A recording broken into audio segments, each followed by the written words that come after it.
Hey guys, welcome back to my YouTube channel. और आज मैं बात करने वाला हूँ द गॉडफादर इस फिल्म के बारे में। इस फिल्म को मैंने अभी 2 दिन पहले ही देखा। एक्चुअली ये गॉडफादर फिल्म का जो फ्रेंचाइज़ है, ये जो सीरीज़ है, यहाँ पे टोटल 3 फिल्म है। गॉडफादर 1, 2 और 3। तो ये तीनों फिल्म मैंने पहली बार देखा था जब मैं कॉलेज पे था, सेकेंड ईयर पे था। और तभी एक मतलब अलग ही इम्प्रेशन पड़ा था। ये लेजेंडरी फिल्म से अब बोलने की ज़रूरत भी नहीं है। और अभी फ़िलहाल 2 दिन पहले मैंने फिर से इन तीनों फिल्म्स को रिविज़िट किया और कल गॉडफादर जो 3 है उसको मैंने देख के कंप्लीट किया। तो मैं पहले गॉडफादर 1 का रिव्यू करूँगा, फिर 2 और फिर 3 का रिव्यू नहीं, मैं एक्सपीरियंस कैसा रहा मेरा देखने का वो मैं बस शेयर करूँगा। तो पहले गॉडफादर 1 के बारे में मैं बात करता हूँ। इस वीडियो में मैं गॉडफादर 1 के बारे में ही बात करूँगा। तो ये जो गॉडफादर 1 फिल्म है, godfather the godfather, this is considered to be one of the greatest films ever made in the whole world। तब ये दुनिया में जितने भी आज तक फिल्म्स बनाए गए हैं उनमें से सबसे बेहतरीन फिल्मों में से एक है ये गॉडफादर। और इस फिल्म के बारे में अभी क्या ही बोलूँ। ये जो फ़िल्म है, एक्चुअली ये मारियो पुज़ोस का एक लिखा हुआ बहुत ही बेस्ट सेलर एक किताब था सेम नाम पे, द गॉडफादर। उसके ऊपर बेस करके फ्रांसिस फोर्ड कोप्पोला ने, जो कि डायरेक्टर है इस फिल्म का, इस फिल्म को बनाया है। और इस फिल्म में मतलब बहुत सारे एक्टर्स जो थे वो तो मतलब एक अच्छी परफॉर्मेंस दी ही है, लेकिन सबसे ज़्यादा जो 2 एक्टर्स के बारे में बात किया जाता है या इस फिल्म में एक्टिंग करने के बाद वो दोनों सबसे ज़्यादा चर्चे में आए, वो था एक मार्लन ब्रैंडो, जो कि एक लेजेंडरी एक्टर है हॉलीवुड के, और दूसरा मेरा all time favourite actor L पसीनो। सो ये दोनों एक्टर्स ने जो परफॉर्मेंस दिया इस फिल्म के अंदर मतलब अलग ही लेवल का है। तो ये फिल्म देखना मतलब एक एक्सपीरियंस है। मतलब आपको ऐसा लगेगा कि आप कोई फिल्म नहीं देख रहे हो, आप उस दुनिया में हो, आप वहाँ पे लिव कर रहे हो, उस कैरेक्टर्स को आप देख रहे हो, उनकी ज़िंदगी आप लिव कर रहे हो। ऐसा मतलब कमाल का परफॉर्मेंस उन लोगों ने दिया है।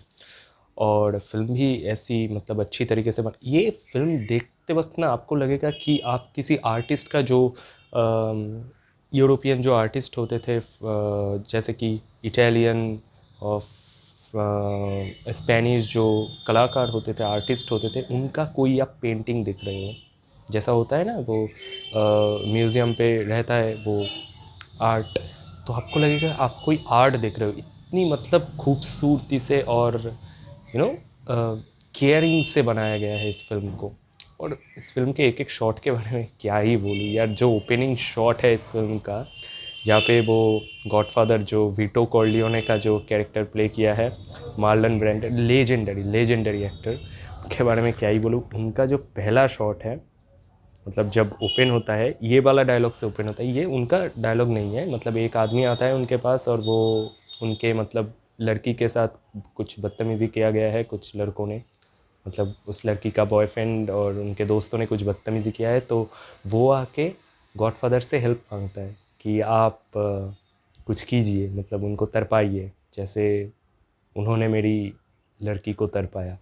तो यार वो वाला जो शॉट है, गॉडफादर का जो इंट्रोडक्शन सीन है, वो चेयर पे अपना जो ऑफिस में जो चेयर है गॉडफादर का, वहाँ पे बैठ के एक बिल्ली को ऐसे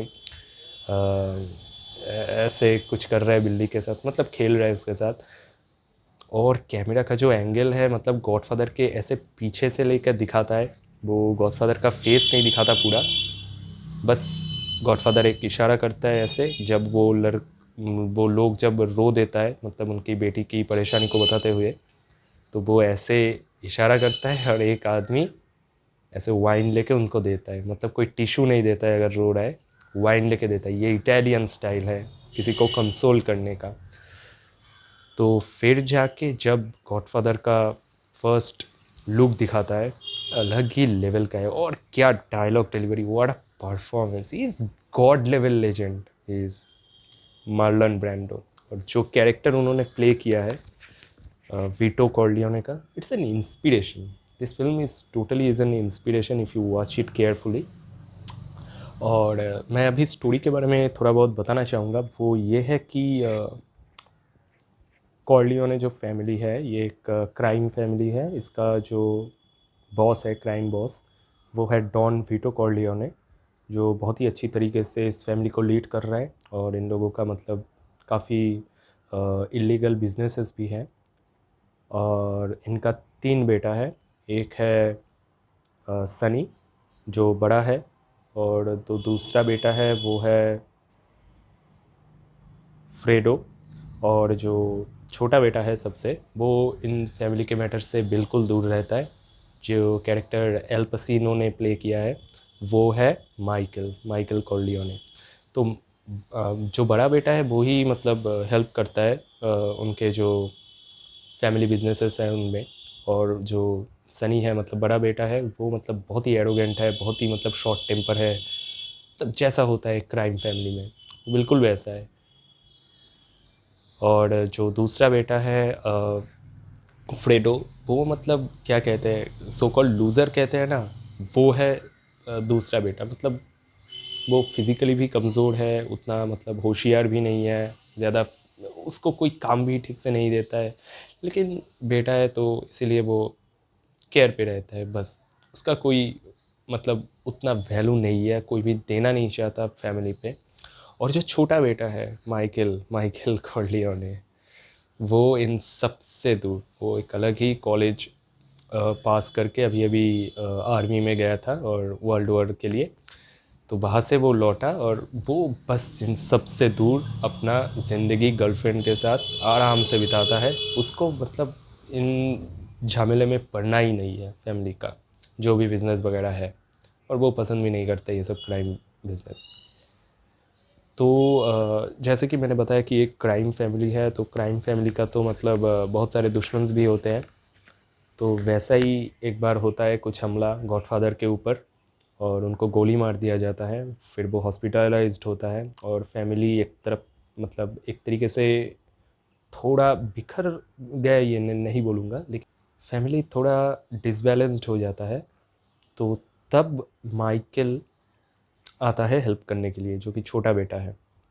और इस तरीके से माइकल का एंट्री होता है। वो मतलब उसका कोई इंटरेस्ट नहीं था, जस्ट वो एक टेम्पोररी जो डिसबैलेंस हुआ है फैमिली में, उसको हैंडल करने के लिए वो बस आता है, और बस फैमिली बिजनेस में वो घुस जाता है।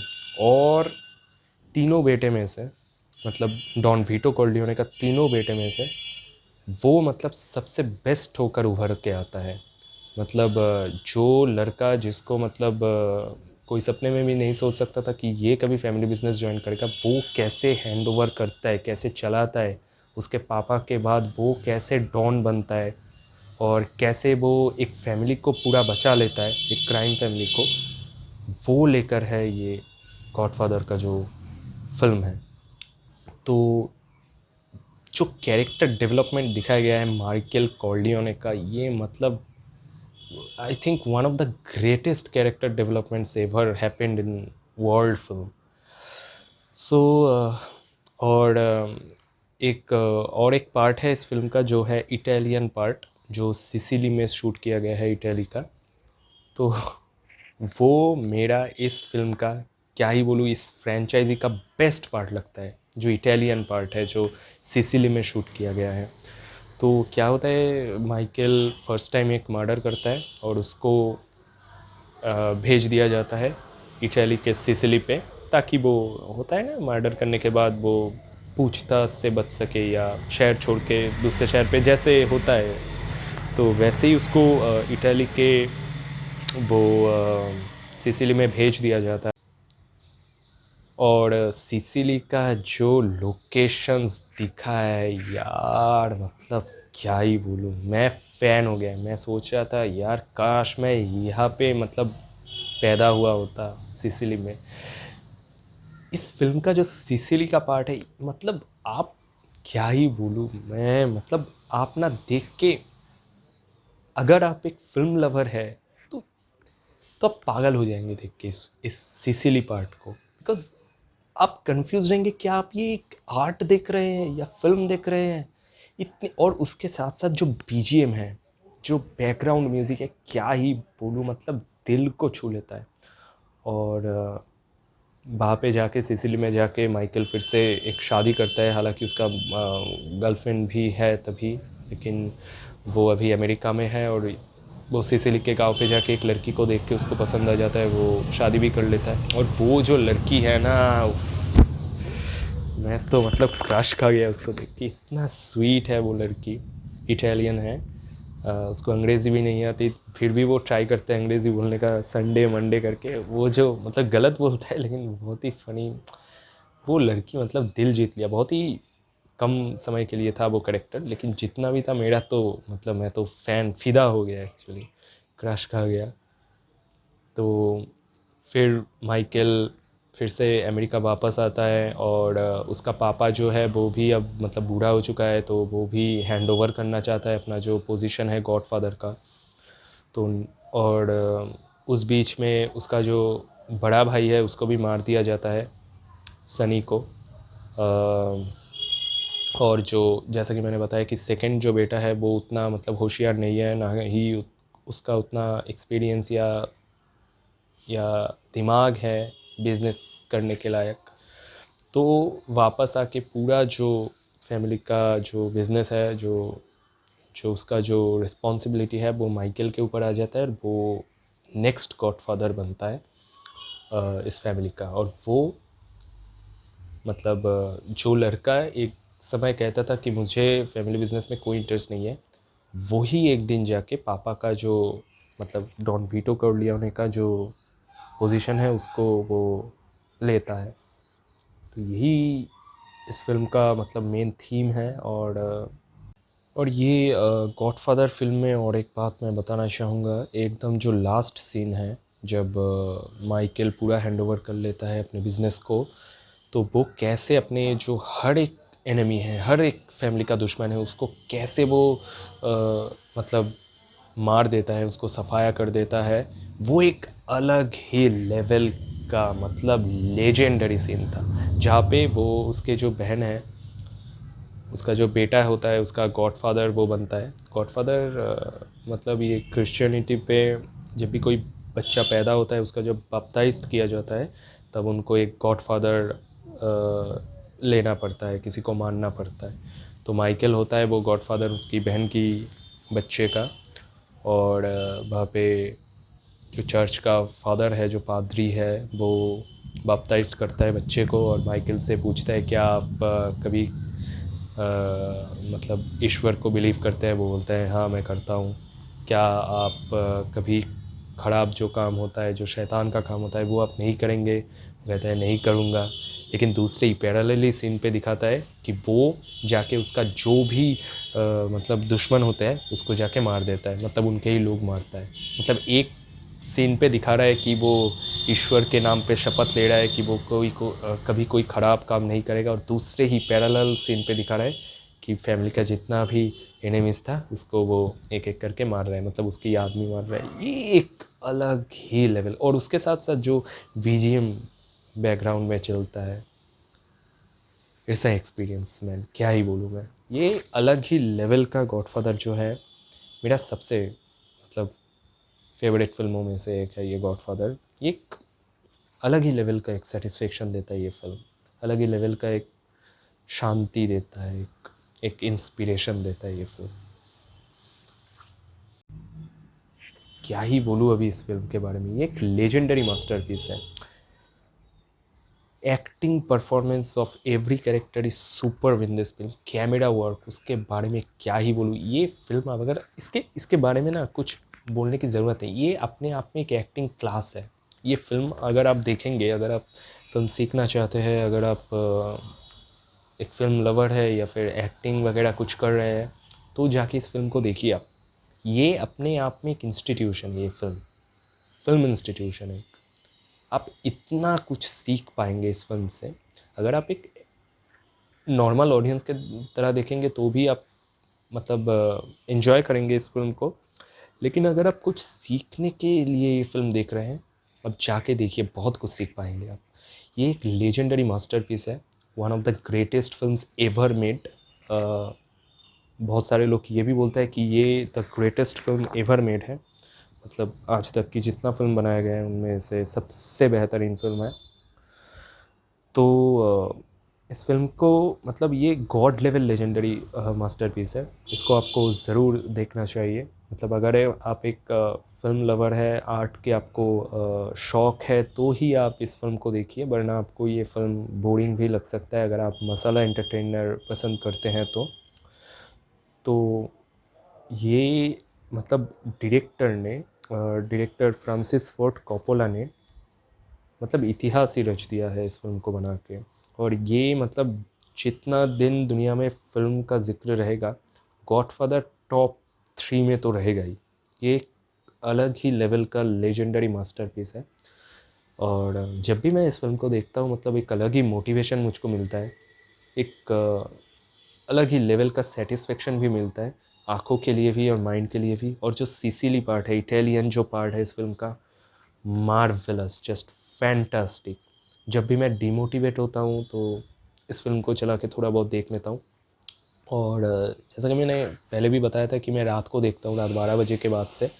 तो रात 12 बजे के बाद से लेकर वो 3 घंटा जो मैंने देखा इस फ़िल्म को लास्ट 3 दिन से, मतलब वहाँ फर्स्ट पार्ट, सेकंड पार्ट और थर्ड पार्ट, मैं फर्स्ट पार्ट की अभी बात कर रहा हूँ। जो पहले दिन जो देखा, अलग ही एक्सपीरियंस था। मैंने कॉलेज के टाइम में देखा था, फिर से जाके देखा कुछ दिन पहले ही, तो एक अलग ही लेवल का एक्सपीरियंस था ये। मतलब ये, और जैसे कि मैंने बताया कि मैं कोई रिव्यूअर नहीं हूँ, मैं रिव्यू भी नहीं करता हूँ, मैं बस अपना एक्सपीरियंस शेयर करता हूँ। तो अलग ही लेवल का ये एक एक्सपीरियंस था। ये फ़िल्म को रिव्यू भी कोई नहीं कर सकता, कितना भी बड़ा क्रिटिक हो जाए। ये फ़िल्म रिव्यू के लिए नहीं है, ये फ़िल्म को देखो, बस ऐसे टेक अ बाव एंड जस्ट, मतलब छोड़ दो। बिकॉज़ ये फ़िल्म को अगर आप रिव्यू करेंगे तो इस फ़िल्म की बेइज़्ज़ती होगी। तो this is the second best film I have ever seen in my whole life. अभी आप पूछेंगे कि फ़र्स्ट वाला कौन है, उसके लिए आपको चैनल के साथ जुड़ना पड़ेगा। अगर आपने सब्सक्राइब नहीं किया है तो सब्सक्राइब कर लीजिए, और इस वीडियो को अगर आपको पसंद आए तो इसको लाइक कर दीजिए। और मैं ऐसा ही वीडियोस आगे भी लेकर आऊँगा। तो अब तक के लिए, मतलब बाय और टेक केयर।